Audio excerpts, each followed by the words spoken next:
Viram o que aconteceu? A nossa bola da vez agora, de bafafá, é a mãe do Nego do Borel. Ela tá sendo incriminada e sendo acusada de espancar sua enteada.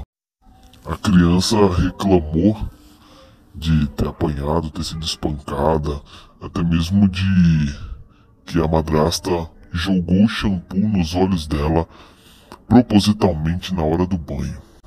Isso é judiação, né, gente? Pô, a gente não faz isso nem com um cachorro. Vai fazer com uma criancinha inocente. Que é isso? Que raiva você tem no coração? Que coração sujo, cabeludo pra poder fazer uma coisa dessas? Judiar de uma criança. Por mais que você tenha raiva de algum parente, de alguém, de qualquer pessoa que seja, isso não justifica essa crueldade, essa maldade. Merece punição, sim. E ela se deu mal porque no exame constou mesmo que a menina foi agredida, né?